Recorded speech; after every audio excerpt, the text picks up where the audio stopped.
За уг нь бол манай монголчууд, манай залуус нийтээрээ тийм ч ажилгүй залхуу хорих хүмүүс биш. Сайхан эх орондоо ажиллаж амьдарч хийж бүтээх хүсэл эрмэлзэл нь байвч даанч татврын дарамт шахалт төрийн хяналт шалгалтанд хамлцдаг цөхрөөчгдөг.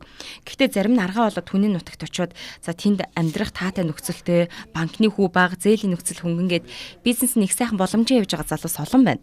За тухайлбал таны харж байгаа энэ гэр бүл Солонгос улсад 3 жил орчим бизнес эрхэлж байгаа юм байна.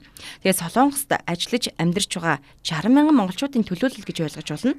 За 60 мянган монголчууд гэдэг чинь ер нь бол бараг нэг аймгийн хэмжээний хүмүүс шүү дээ тий. Тэгээд тэднийг Содонгоо инх бат гэдэг.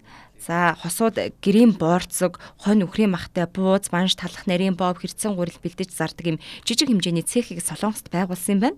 Бөөрийнхий мах, котлетний мах, цул мах, чанах мах, таван цул гэд махан бүтээгдэхүүнийг бэлддэг Содон үнс гэдэг компани Солонгост ажиллаж байгаа.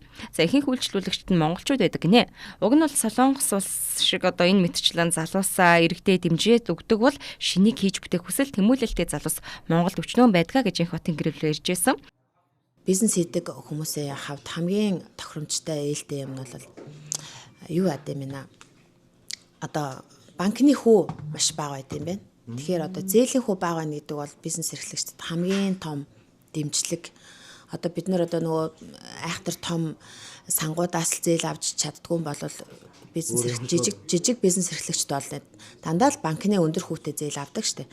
Тэгэхэд энд бол ерөөсөө одоо бизнесийн зээлийн нөхцөл бол маш хөнгөн. Дээрс нь хүү багтай байд юм байна. Тэгээ дээрс нь бизнес хийхэд дарамт шахалт одоо янз бүрийн төрөөс гарах дарамт шахалт ерөөсөй байхгүй.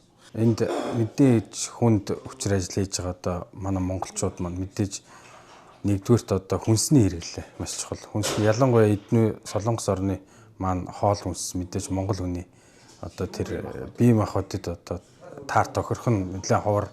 Тийм учраас Монголынхаа одоо жишээлбэл махан бүтээгдэхүүнтэй дүүц үүцтэй махан бүтээгдэхүүн хэрэглэх тэрүүгээрээ дамжуулж одоо биеийн тамир тэнхээ авч иж мэдээж цаашдаа ажил удаан эрүүл аюулгүй хөдөлмөрлөх тэр нөхцөл бүрдэж байдаг байх гэж мэдээ боддгийг. За тэд удахгүй эх орондоо ирж энэ бизнесээ улам өргөжүүлж улс эх орныхоо хөгжил цэцгэлэлтэд хувь нэмрээ оруулна гэж ярьж байлээ. Ер нь монгол хүн дэмжлэг туслалцаа байгаад орчин нь ээлтэй сайхан байвал хаач юу ч хийж бүтээж болдог чаддгийн жишээг эдний гэр бүлээс харж болно.